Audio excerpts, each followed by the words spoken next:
Welcome to this oral history interview, part of the developing series of interviews focusing on African American experiences on Route 66, centered around Springfield and Greene County, Missouri. My name is Samuel Knox, manager editor of the Unite publication. This series is supported in part by a grant from the Route 66 Corridor Preservation Program of the National Park Service. Today's date is Thursday, March 26, 2015. Our special guest today is Bishop David Knox Jr. He is the founder and senior pastor of Deliverance Temple Ministries in Springfield, Missouri. Bishop Knox, welcome and thank you for being our guest today. Thank you. We'll start our interview today, if you will answer for us, where and when were you born? I was born in Newport, Arkansas, born in 1934. 1934, Newport. When did you move to Springfield? I moved to Springfield when I was about 2 years old. We came from Malvern, Arkansas, and been here, up until 53, and then moved to Kansas City and back here in 73. Okay. Now I know your parents are David Knox Sr. and Alberta Knox. What did they do in Malvern, Arkansas? I don't remember much about Malvern, Arkansas. When I came to Springfield, I was about 2 years old, so I remember mostly from Springfield more than any other place. I don't even remember Newport, Arkansas. That's what's on my birth certificate, so I didn't know that's where I was born. Okay. Do you know why they moved to Springfield? I think possibly for a better job. My dad, I don't know what he did before he came to Springfield, but I know when he came to Springfield, my uncle, Hardy Knox, was a trash hauler. In fact, I think he was one of the first that was here in Springfield, had a good business, and my dad came possibly to work with him, and finally my dad got his own truck, and that's I think our reason for coming to Springfield, because my uncle was pretty well settled here, had a good job, or his own business was hauling trash. Let's see. So, from the age of 2, you grew up here in Springfield. Yes. And went to school here. Tell us what it was like growing up in Springfield at that time. Well, it was good, I would say. I enjoyed my term at school. We started at Lincoln School, and it went from 1 to 12. So most of my experience after the kindergarten was going to Lincoln School, and it was a good experience because if you were in the first grade, you could, see the guys that were seniors, and boy, they really looked enticing, because we were all looking forward to getting to that place. And one of the interesting things about that, though, was that we had some excellent teachers. And as I began to advance and got in junior high, it made a lot of difference in our upbringing, because the neighborhood and the community was very close-knit, and if the teacher reported that you were a little bit out of order in school, then they would call my parents or something and let them know, and it was not good because at that time you could, if they spanked you at school, you probably got another spanking at home, and that's the way it was. So, but it was good. Okay. What is your earliest your earliest memory of Route 66? Well, my earliest memory of that is at school. We had a basketball team, and the basketball team, one of the fiercest rivals that we had was Joplin, and that promoted a lot of back and forth between the teams. And that was interesting, because one of the things was that boys in Joplin, it seems that this was just hearsay. I'm not sure it was happening like they said, but they said that most of the guys in Joplin, if they were good basketball players, they would flunk them if they were trying to, graduate. They didn't want to graduate, and they wanted them to stay. So the guys were much older than our guys, and it was quite a rival between Springfield and Joplin. Okay. So did you all visit back and forth? Did you travel Yeah. along Route 66? Yep, that's the only way to get there, Okay. really. Did you stop along the way? Were there any places that stand out to you? Well, here again, this is a lot of hearsay, but it seemed that people along that route were not very neighborly to the minority people, and we just made our business, if we were going, get everything you're going to get here, get gassed up, and hope your car holds up going down. And that was, I don't know, I never had any bad experiences because I've never been there that much, but that was what everybody was saying. That was the gossip around Springfield and the black community. What were you traveling in? Did you take a school bus or? We were Drive a car? basically, they traveled in the bus, but we traveled in cars. Okay.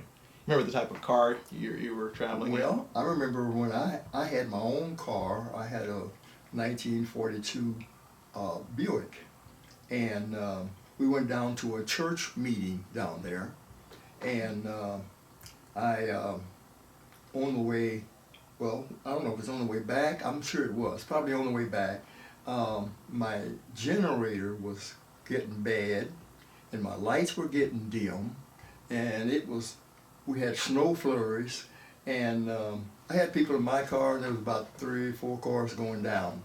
And so we finally decided that one of the older gentlemen, he was going to drive my car because I couldn't, he was much a more experienced driver than I was. And they put my car in the middle, they put one in front and one behind, and had a flashlight in my car. And we were driving down the road, and that's the way we got home. It was quite an experience because you had to let the window down. It was wintertime and it was snowing, and that's basically that's the worst experience I've had on Route 66. We couldn't drive very fast, but and we couldn't see because the other car ahead of us and another car behind us, and that's the way we got back home. That was quite an experience we had on Route 66. Right, right. What was the road itself hard to navigate?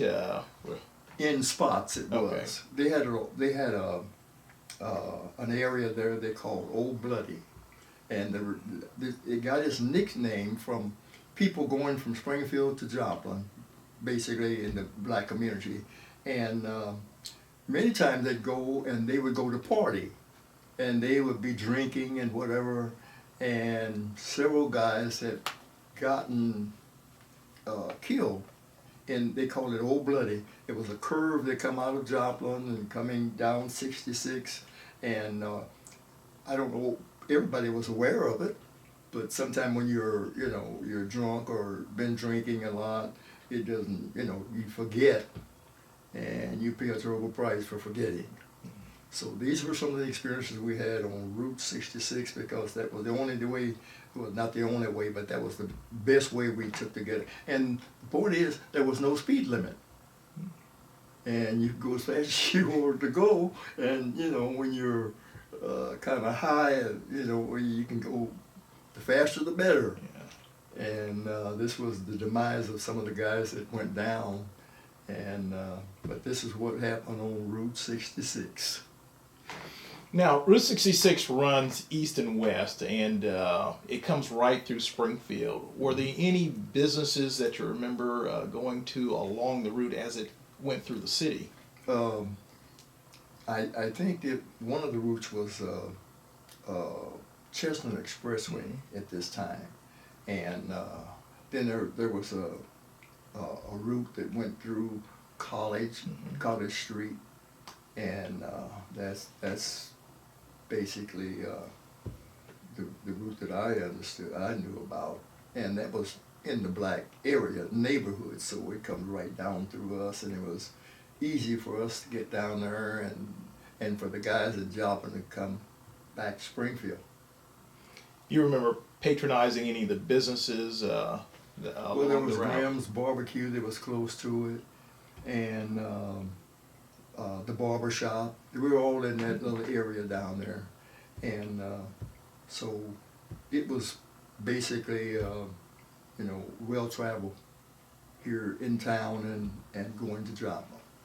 Okay, okay. Any stories you remember at any of the businesses along Route 66? No, because uh, the word was, don't stop along the road. Mm. Keep moving, because people are not very welcoming to the minority groups there, and well, it's all hearsay. Like I said, it never stopped, and but they had signs out, don't let the sun go down while you're here, or whatever, different things of that nature. But I never experienced any, and I haven't talked to anybody that had experienced any problems there, because like I said, when you left Springfield, you were expected to stay on the road. You don't get out and visit, because it's a kind of a hostile area. So we just made our get everything you get here, then you get the job done and do the same thing before you leave there, and that's just the way it was. Okay. And I'm sure everybody wasn't that hostile, but there may be a few that put up signs along the road, and so that was our experience there. Okay. But I didn't even hear of anybody, because I think most of us took it seriously, and we didn't stop. We didn't test it at all. Okay. Now, you mentioned Chestnut Expressway and on College Street. Mm-hmm. Any areas on St. Louis Street, businesses maybe that you patronize, remember going to? Any Well- restaurants? Well, at that time, the restaurants, again, was not open to minorities. There were a lot of businesses down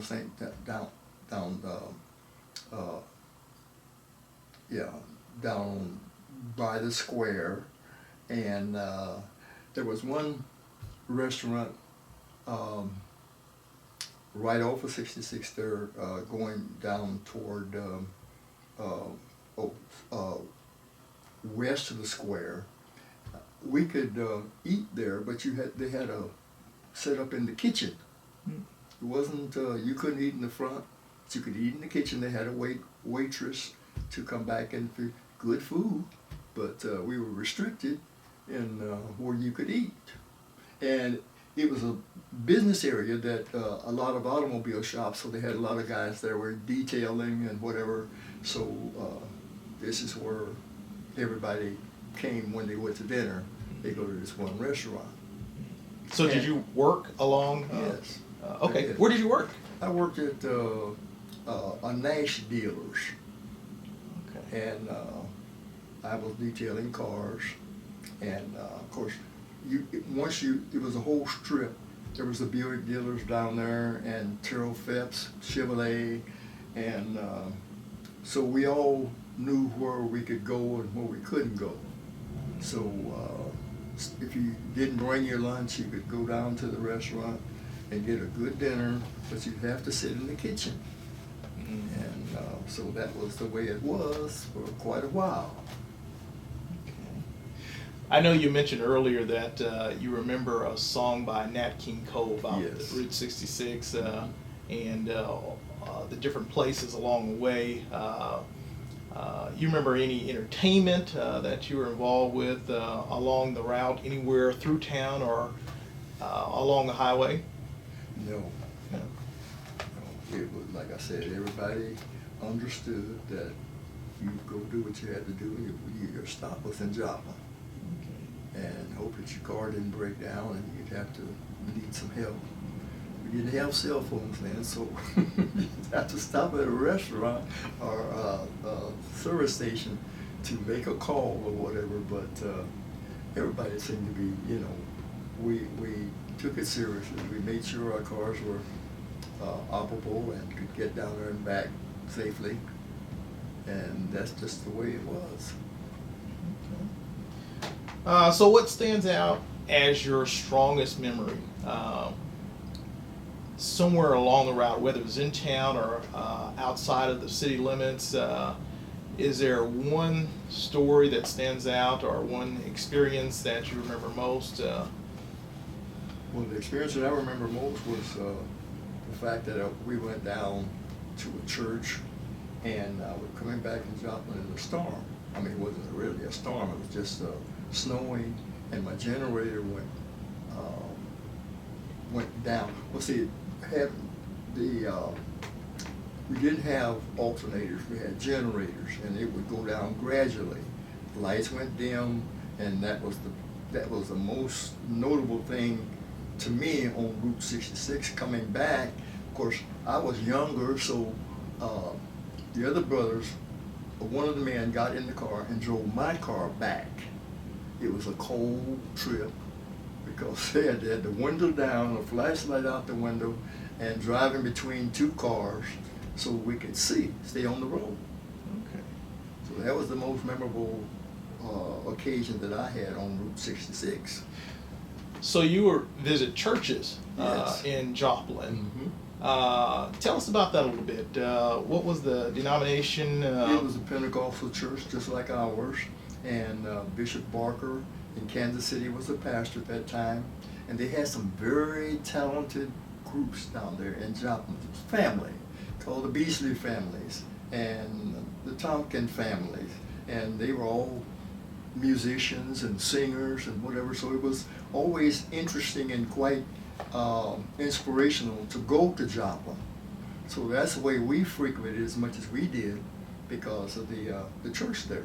And Joplin would come to Springfield, and it was an exciting time for us. Everybody liked to go to Joplin for that reason, because we had some very talented musicians there and singers, and we really enjoyed it. Now, the church you mentioned, you said the denomination was Church of God in Christ? Yes. Okay. Were there several of those churches in Joplin or some Just in one. Springfield? It was just one church in Joplin, and the other one was in Neosho, and the other one was in Carthage. So they were all down there together, and they would come to Joplin basically because it was bigger, and Joplin had the most talent, so that's where we'd go. And then when they would kind of come together in from Neosho, Carthage, and they would all come to Springfield. So it was a tremendous time, district meetings and state meetings and things of that nature. What was the name of the church in Springfield that Joplin would visit? Timmons Temple. Timmons Temple. Okay. Mm-hmm. Is that the church that you grew up in? Yes. I understand that that building is being preserved and moved to Silver Springs Park. What's your thoughts or ideals about that? Well, that was the church was a very inspirational church, and one of the things that impressed me a lot when I was a kid coming up in there was we had people coming from all over. They come from Springfield area, like CBC and Evangel and the white community. They visited. They liked to come to our church on Sunday night because the church was kind of exciting and really emotional, and they really enjoyed it. And they would kind of pack it out on Sunday nights because they go to their church at Sunday morning, but Sunday night they look forward to it. I mean, that was on a regular basis, especially during the school years. You know, the kids were going to school, and they all enjoyed it. Nobody had any problems there, and sometimes they would join in with us, and other times they were just spectators. Are there any other memories that you have about Route 66 that come to mind? Well, just the going to back and forth to Joplin, that was our main route when we go, and but it was a good driving experience, and but it was great. People in Joplin were very cordial, both black and white, but just between the two, it seems that it was little hostility for the race issue. I don't know if it was because Joplin was close to Oklahoma, and Oklahoma was always more open racially than Missouri. But I worked at Mount Vernon one time when I had my business, K&H, well, it was, yeah, I think it was K&H Construction. That was my business I had. I got some contracts down to the Veterans Hospital down there, which was all 66, but it's 44 now. So that was quite an experience for me also. Any traveling up east along Route 66? Going to St. Louis. Okay. Yeah, that was it. That was a great trip. I mean, we had no problems. I mean, I never had any problems anyway, but there was no hostility that was known to my knowledge going that way. But it was from Springfield down to the Oklahoma line. That was where the problems were. What was the nature of your trip up towards St. Louis? Well, basically church. Okay. And most of my experience has been around the church world. And there were several churches in St. Louis that Church of God in Christ, Pentecostal denomination, kind of larger churches were down there. These churches on this end were kind of small, so we'd go for inspirational services, because when you got a larger building, more people, and more inspiration seemed like when you go up there. But the trip to St. Louis was a good trip. I mean, no problems. Never heard of anybody having problems going to St. Louis or up that way. Okay, that would seem to be a longer trip to take as opposed to going to Joplin. Yes. How would you prepare for a longer trip? I know you said you stopped along the way to get gas. What would you do for food along the way? Well, we'd stop at restaurants. Okay. And what's the restaurants up there that way? I mean, we never felt any hostility there, and people were very cordial to us. The service stations were larger, and there was really no problem there whatsoever. Okay. It's just the small towns down through here that had problems, that had, the rumor was out that they didn't want African Americans there after dark, and they had sometime to put signs out on the highway. When you go by, you could see it, and I guess we took it serious and we just didn't stop. Okay. So most of your experiences up and down Route 66 were church related then? Yeah, church related and some schools, because when we go to Joplin, it was quite a rivalry between Springfield and Joplin, because we always felt they had the advantage because they'd have older guys and had been in it longer. But it was pretty tough competition though at times. Okay. Now, when did you go into the ministry? I went into the ministry, well, I was called into the ministry when I was about 17. I just was going to high school. I got saved when I was 15, and it was funny because it was under a tent service, and I've always been kind of shy as far as church goes. I had a little gang that I controlled. It was all amateur stuff. It wasn't nothing big, but for us it was big. And I had about 4 guys on my side, on my team, and they'd look out for me. But when I got saved, that was all different. In fact, I think the guys were kind of looking forward to revenge on me for the things that I did to them, and it made it kind of interesting for me for a while. But finally got over it, and some of them joined in with me. Okay. So it was good experience for us in town.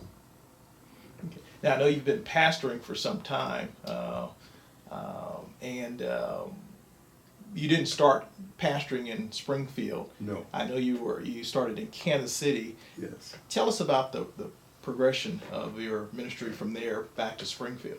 Well, I went to Kansas City. One of the things about that, when the kids would graduate in Springfield, nobody wanted to stay. Very few people in our community would stay in Springfield. It seems to have been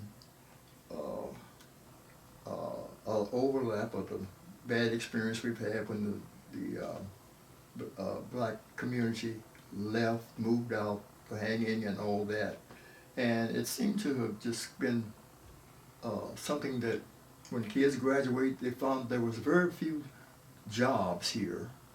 And most of the older guys had the good jobs. And so it was just automatic that when you graduated, and you just take off. Because there wasn't employment opportunity here like it was in other places. And of course, a lot of the guys moved back, and on Park Day you see a lot of people that left, but they left for the same reason that we all did, that was looking for better opportunity for employment.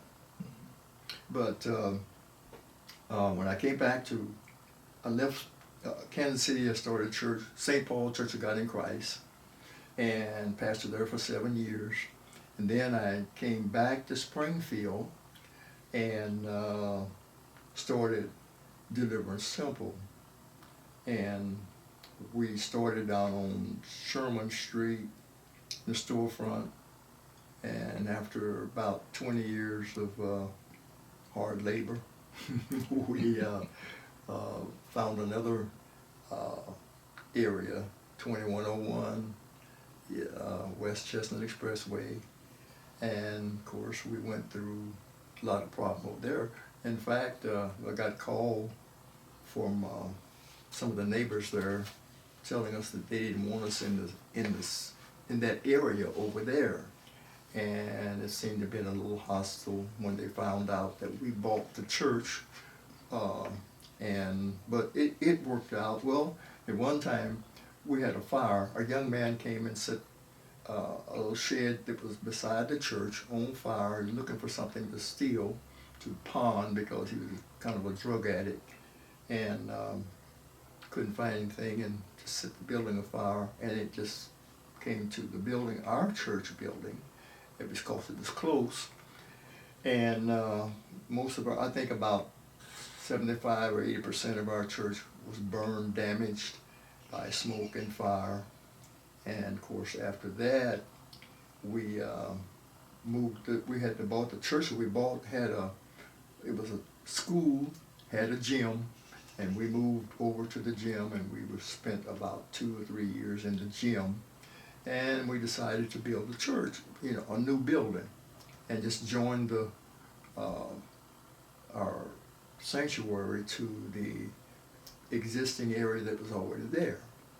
So we did, and of course, this was so very different for us, for Springfield. The white community got involved with us.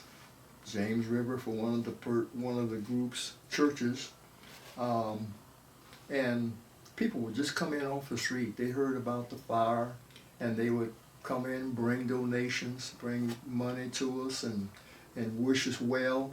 It was basically mostly the white community that was doing this, because we had a lot of other groups that other smaller churches, they couldn't do a lot, but they expressed a different feeling toward us and what we were doing, and it made a difference in my life, because Springfield really was not as bad as we all thought, and because when we got in trouble, they came to our rescue, and I think that was very neighborly of them to do so, and it was just a good experience for all of us.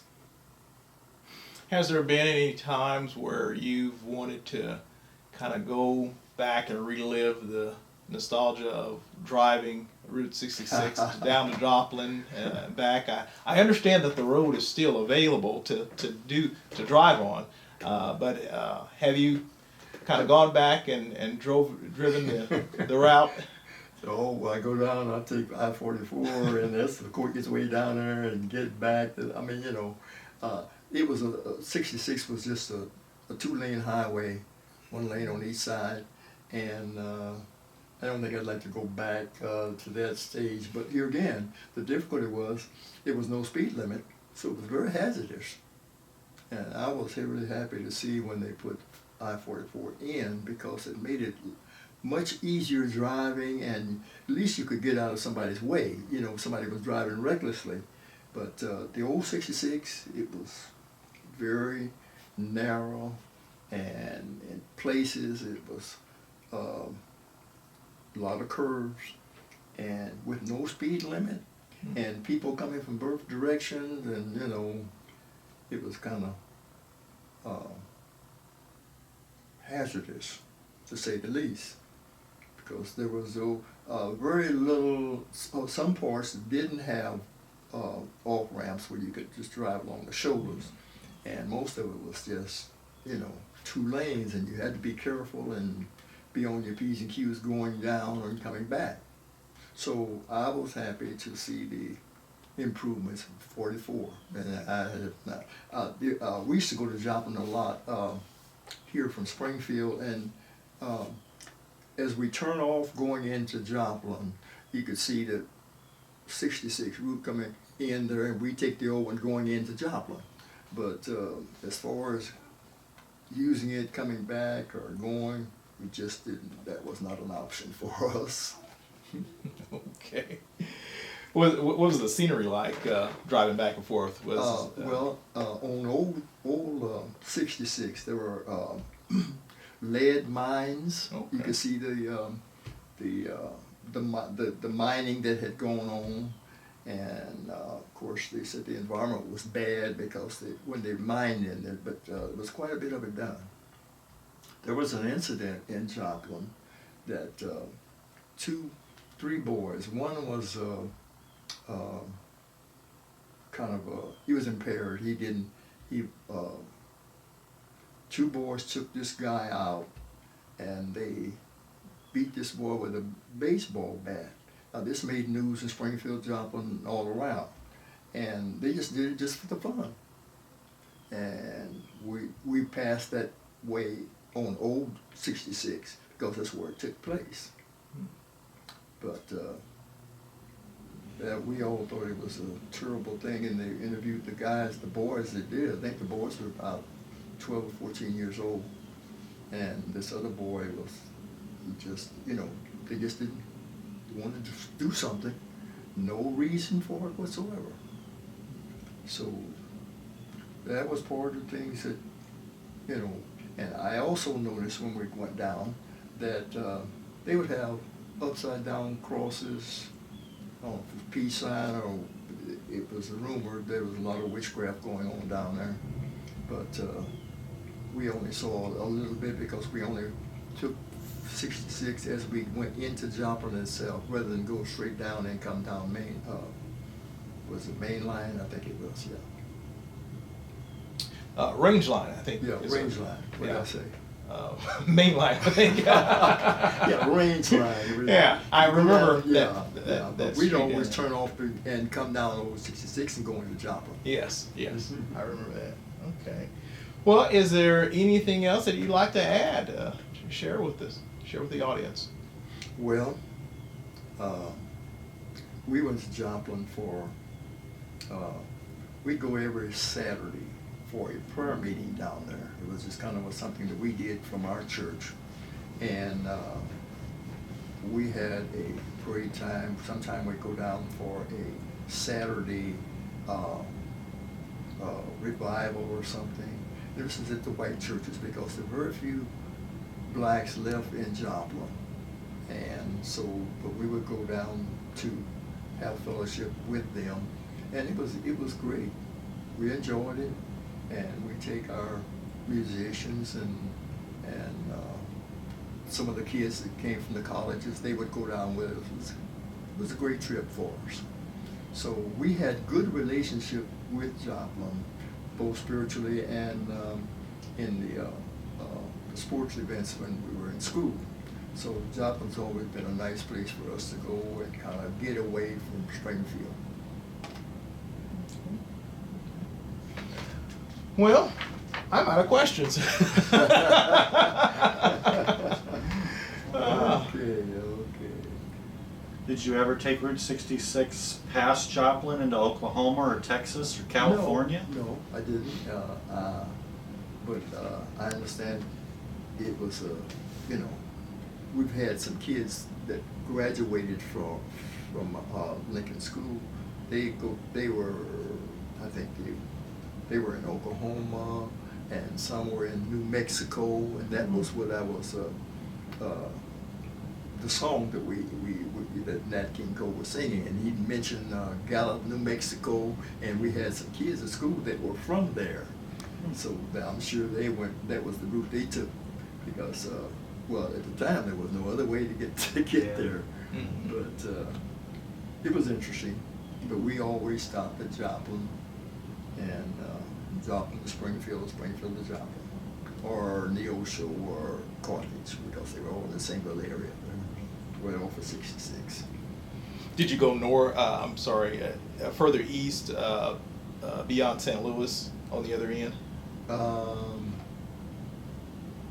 I think we went, I'm not sure it was 66, but we went to Springfield, Illinois. I think, but that was north of St. Louis. That was our extent of 66. I'm not sure how far it extended, for us. But we went from coast to coast. Mm-hmm. But I'm not sure about the other parts. Okay. Anything else come to mind about any of your experiences? Well, the most of it that I experience was the basketball teams, and that were rivals of Springfield, and it was very interesting. It was a good, clean game. Nobody got out of control or anything, but it was close and interesting to watch and to see. Those guys were much more advanced and professional than we were, but yet we fought hard and we made things happen that wouldn't ordinarily happen, because we were determined to beat them. Maybe we beat them maybe 1 out of 5 times. Mm. And I think sometimes they let us do that because it would be kind of dull if we didn't win some. But the coaches were great. We had our basketball coach was our chemistry teacher. One of the things that I liked about that was the fact that these guys were devoted and committed to the students, not only just in the field of sports, but they would take time to mentor us.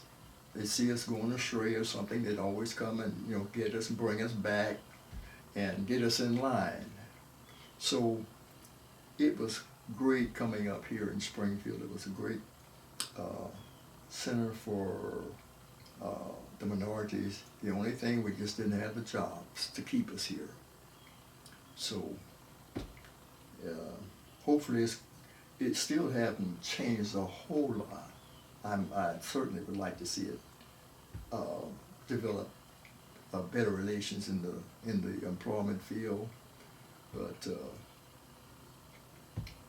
we try to work on that and get us prepared for something better, because I think we could, you have an experience there, because everybody said you need to go to Kansas City or St. Louis, you do better in your profession, but you want to stay and you're here, and Springfield makes good entrepreneurs.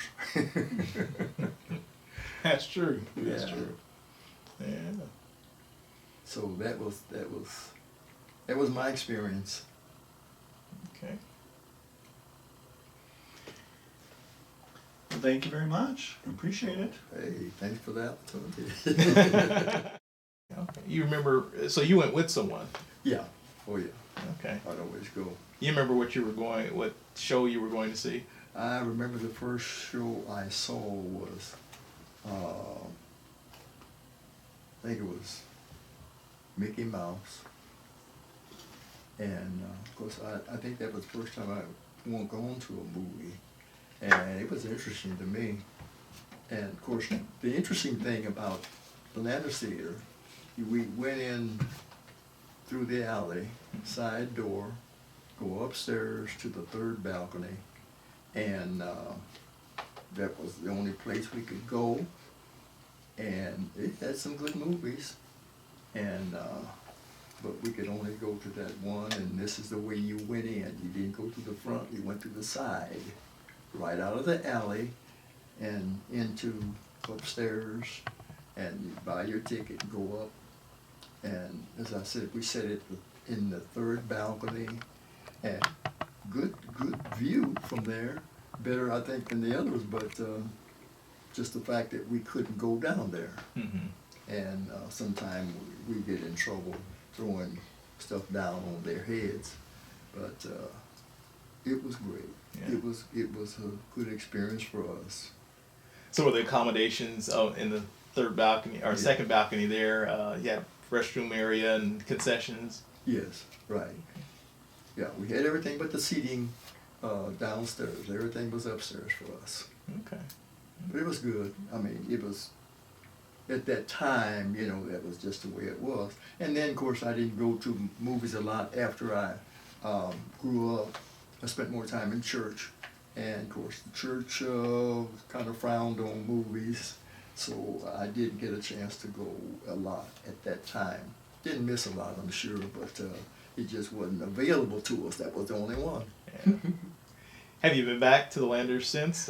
We back to the Landers building once. We were having church at the Vanderbilt Center, and every now and then we get locked out of the Vanderbilt Center. The elevator was down or something, and I remember one time we went to the Landers building, and for the first time, and I was grown at this time, having had a church here, and I got a chance to see what the downstairs looked like. And I thought it was to me it was historical that I'm standing in the platform, Right. and preaching from there in a theater that I was not allowed to go except on the third floor, and it was quite touching for me. But here I am, but it wasn't a regular thing. It was just a couple of times when we had problem with the elevator over to the other building. We had to take things up and down to the second floor there. So that was interesting for us. Mm-hmm. I don't even remember when the other theaters opened up to minorities, but because, like I said, I didn't go a lot. But when I was younger, I went to the Landers Theater and enjoyed some great movies, Tarzan and Donald Duck. And those were to me, the kids, you know, it was outstanding. Yeah. And being young, it didn't matter whether I was on the top floor or the bottom floor. Just the idea that we got to go, and I think as we grew up, we got older, then we became more resentful because we felt we'd been held back. But as a kid, we enjoyed it all. It was a great time.